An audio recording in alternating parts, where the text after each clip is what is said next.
So maybe you're one of the 3 million plus YouTube people that caught the recent conversation between Gary Stevens, Daniel Priestley, and Stephen Bartlett. It's great to see that big business figures like these guys are talking more about the harsh realities of the modern economy, and particularly when it comes to wealth inequality. But I think there was possibly some big topics that they missed talking about. So today, I wanted to sort of explore what maybe some of those topics were, and take things a little bit deeper, because once you understand what the economy really is and what it runs on, you might also start to see things a bit differently. Now, I'm by no means someone that pretends to understand economics. And I think this is part of the thing, because from what I've read, it actually seems to be at the heart of the issue. No one really seems to know what it is and how it works. Equally, I'm not saying that I have all the answers, and I certainly won't cover off all the possible solutions here.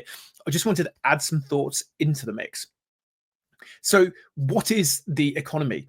We tend to think of the economy as numbers. So we think of GDP, inflation, employment, consumer confidence. Like, this is all the sort of buzzwords that you hear in and around the media and the news, maybe. But there's a really cool dude. Obviously, he's a cool dude. He's called Tim, Dr. Tim Morgan.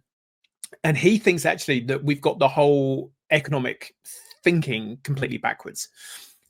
Like, I always chuckle when you hear on the news like an economic update, and I just imagine them throwing to this big fat dollar sign, sat in one of those leather wingback chairs, and he's sort of eating he's got a plate of really fancy food, and he's quaffing a nice glass of Bordeaux, and sort of waxing lyrical on either how he's amazing, he's a brilliant day, or he's feeling terrible and he's a bit down, and that sort of somehow influences the entire universe.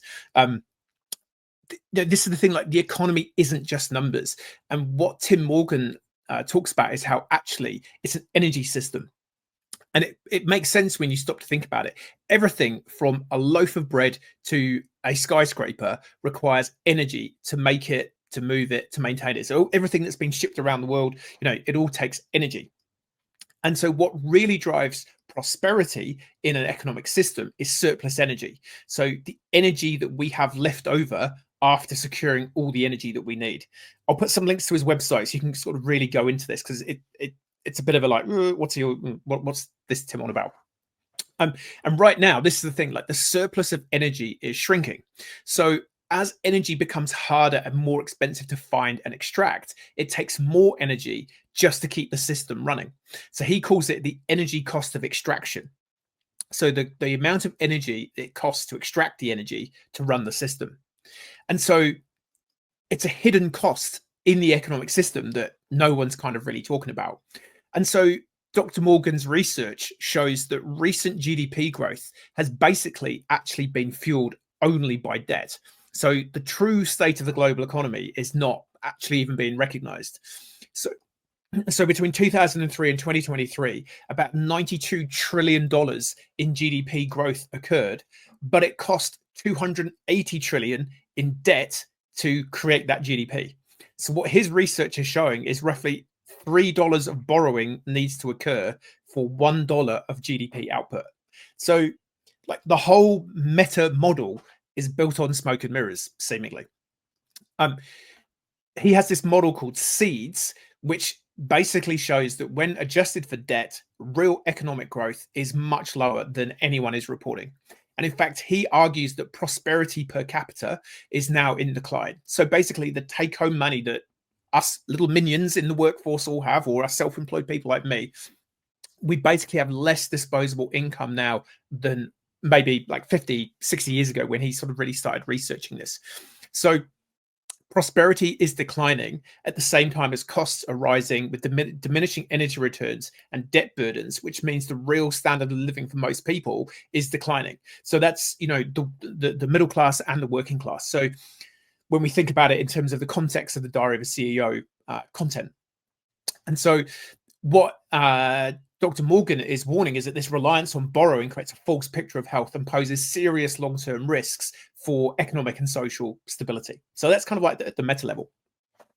In the Diary of a CEO YouTube or podcast, I think I originally listened to it on Spotify. Don't know how many views they've had or listens they've had on that.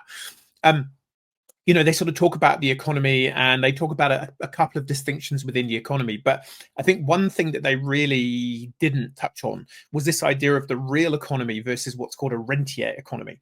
So the real economy is where people make things. So I'm part of the real economy. I provide services to people. If you are creating, if you're building something, if you're solving problems, you are part of the real economy. You're providing real work in return for real money. We'll get onto that in a minute.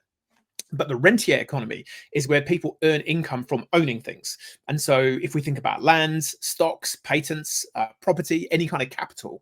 And so people in the rentier economy make money simply by owning things that other people need. Now, this is like one of the rabbit holes that this is like a whole thing in and of its own. Like, some people can't afford to buy a house. Some people can afford to buy a house. Some people therefore buy houses to rent them out.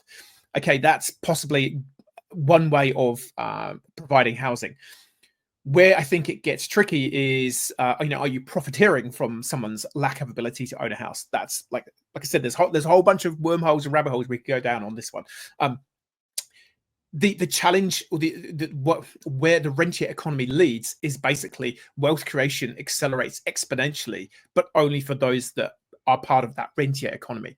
So while the real economy struggles with the rising costs, stagnant wages, if you own assets, you can ride this wave of speculative growth. So there's no innovation. And obviously in the original piece, Daniel Priestley was talking about, hey, look, we need more people innovating and creating businesses. And sure, like, that's fantastic. Like, let's have more people trying to do that. But, equally, the harsh economic reality is, if you're just trying to pay to put food on the table for your family, you possibly don't have the option of just quitting that and trying to create a startup, when we know that most startups fail in year one. So there's a whole bunch of stuff there. So this leads into the next part of, like, okay, well, what is actually money? And it's probably not a question that you've really ever asked yourself. There's an interesting guy on the interwebs called Mike Maloney, and he talks about how actually most people confuse currency with money. So currency is what we use. That's notes, coins, digital entries. It's a tool. It's a medium of exchange. Like on, I can't remember if it still has it now, but on British pound notes, it used to say, the bearer will provide on demand. It's like, this is a medium of exchange. I could go into a whole bunch of the history of money is quite interesting in itself. Maybe we'll go on a tangent on that in a second. So currency is a medium of exchange. It's not actually money. Money, by definition, must also hold value over time. So it has to be typically scarce, durable, and trusted. And that's why historically gold and silver were money and currency. But today, currency is what's called fiat currency. So it's basically paper and pixels, and it only has value because we believe it has values, and basically because the government says this is a New Zealand dollar, this is an Aussie dollar, this is a US dollar, or whatever it is that your currency, or a British pound. Again, like entertaining my medieval history degree, for those of you long-term listeners, it's really interesting when you look back at the history of money. And if you're super interested, I can provide some links on all of this stuff. So Henry II, he was King of England in like the late 1100s. So back in those days, they actually used to use sticks called tally sticks as a form of money and currency, because it was kind of incorruptible, and it was a mechanism that you couldn't artificially create the number of tally sticks that were around. Today, though, when you take out a loan, the bank doesn't have to have that money in the bank. So I think a lot of people are under this misconception that if you've got savings that are sat in your bank account right now, the bank is taking that physical money that you've put in that account, and it's handing that money out to someone else, and that person's using it in the real economy to create something. And then once they've created something, they then hand that money back with a bit of interest. Like, that's not how it works in the modern banking world. And if you work for a bank, like, do you know this? Because my impression is that most people working in the bank possibly don't know this. When you take out a loan, the bank literally creates that new money as digital dollars, and you sign this contract with them to say that that money now exists. And so that's called fractional reserve banking. there's a really cool documentary. There's a film about it, The Bank of Dave, but actually if you go on YouTube, there's like a documentary which is way better than the movie, and that's a really good way of understanding how money is created. I'll put some links to all this stuff.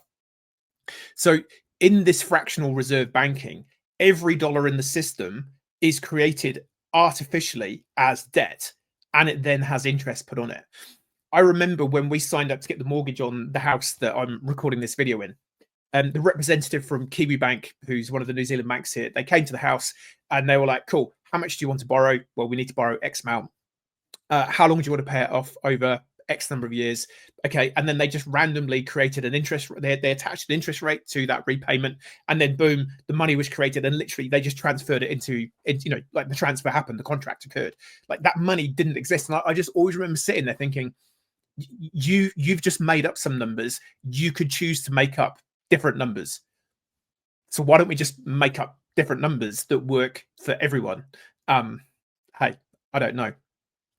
So this links back to Dr. Tim Morgan. He points out, like I say, in the last 2 decades, the global economy added $92 trillion in GDP, but it's taken $280 trillion in debt to do that. So $3 of debt for every dollar of growth. It's not prosperity. It is this like debt-fueled illusion. Another really interesting, and again, entertain my medieval history degree. Throughout history, there has been this idea of what's called debt jubilees. And again, I think that's something that very few people consider or talk about or even mention. And so throughout history, these have been used to reset the economy to basically prevent social collapse. So first recorded history was in ancient Mesopotamia, where rulers like Hammurabi issued clean slate edicts to cancel debts, free indentured servants, and return any seized land, recognizing that too much debt ultimately can destabilize a society. In ancient Israel, there was in the Bible, there is descriptions of the biblical jubilee, required debts to be forgiven, slaves freed, and land returned every 50 years to ensure justice and prevent generational poverty. Wow, it's kind of like, it just never ceases to amaze me that we've learned these lessons previously and we always go and forget them. And then similarly, in medieval Christian Europe, the church condemned interest-bearing loans or usury and encouraged periodic forgiveness of debts, again, because they saw that excessive wealth accumulation as both spiritually and socially corrosive. So great religious thinkers like Thomas Aquinas actually believed that charging interest was immoral because it profited from time, which ultimately belongs to God. How about that one? Yeah, go and chew on that one if you're sitting in your bank issuing out some money to some people today. So, how do we fix this? So like debt jubilees, that could be one way of doing it. But ultimately for me, and this kind of sits at the theory of change for all the work that I've been doing for the last decade, is, choosing purpose over profit, over possessions. Is it a coincidence? I don't know. Another Tim, he's a really interesting guy, psychologist, Tim Kasser. He's done all the research on this.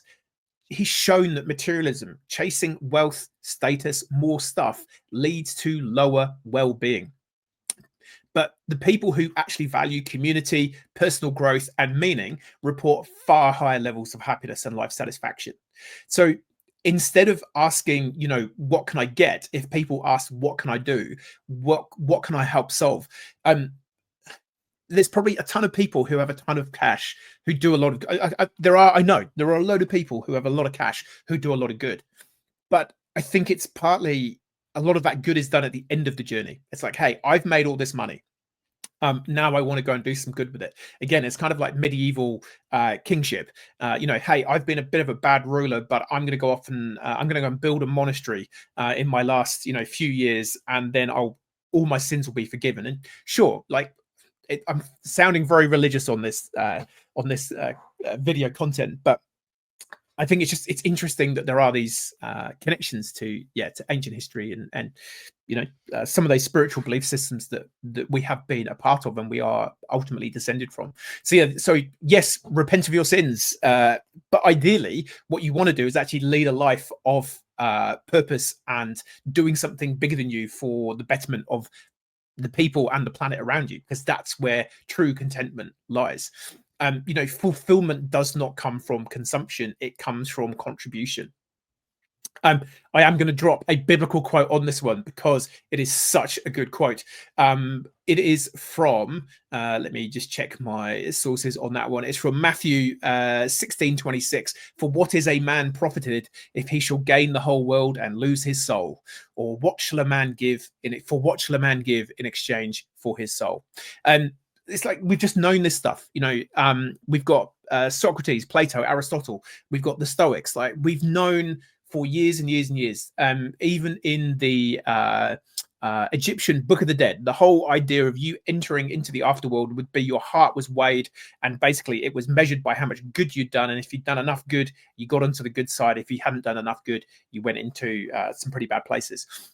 So we kind of know this, but we get lost. There's the whole modern marketing world, which is built on the ideals of this guy, Edward Bernays, who was the cousin of Sigmund Freud.